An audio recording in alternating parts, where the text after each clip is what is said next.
A finales del siglo XIX, dos primos, Marco Aurelio Soto y Ramón Rosa, se echaron a los hombros una tarea monumental. Se les conoce como los arquitectos del Estado moderno de Honduras, y es que el desafío que tenían por delante era de verdad casi impensable. Y esa es la pregunta clave que nos va a guiar hoy. Piénsenlo un momento. ¿Cómo se hace para transformar una sociedad que recién sale del colonialismo en un Estado funcional, moderno? Pues Soto y Rosa tenían un plan, y era increíblemente ambicioso. La visión que los movía era audaz, casi una utopía. Es que no se trataba nada más de hacer algunas reformas, no. Ellos querían reinventar el país entero. Soñaban con crear una identidad nacional completamente nueva, y su modelo a seguir era la Europa de la época, con sus ideas de progreso y orden. La meta, para que nos quede claro, era construir una especie de nación europea en pleno corazón de Centroamérica. Y como en cualquier gran proyecto, tenían que empezar por algún lado. Y lo hicieron con un gesto simbólico, pero muy, muy poderoso. Un cambio que iba a redefinir el poder en el país para siempre. Fue en 1880 cuando se tomó la decisión. La capital se mueve. Se le dijo adiós a Comayagua, que había sido el centro del poder colonial, y se estableció un nuevo epicentro político en Tegucigalpa. Era literalmente hacer borrón y cuenta nueva en el mapa.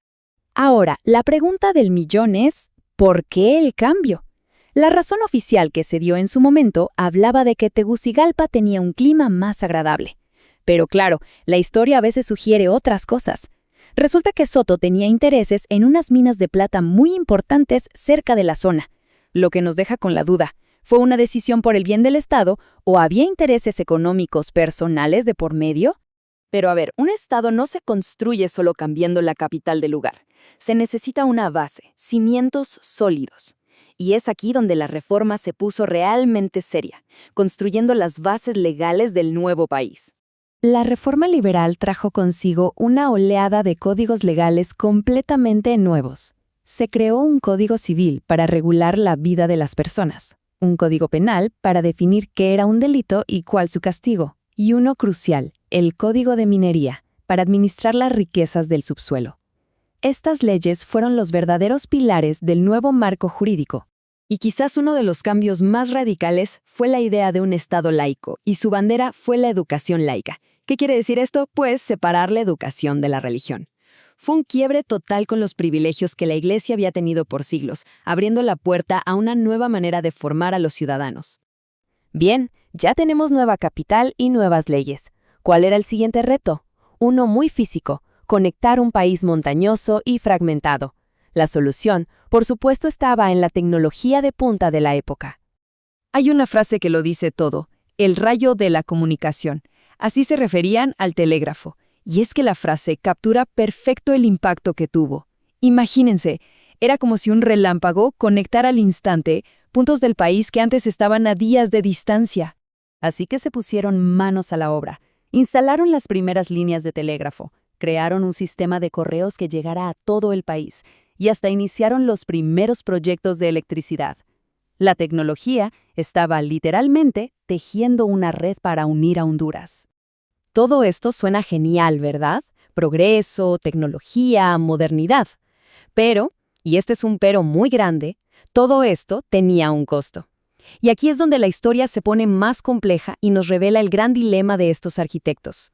La realidad era simple y directa. Para construir todo eso se necesitaba dinero, mucho dinero. Y ese capital sencillamente no existía dentro de Honduras.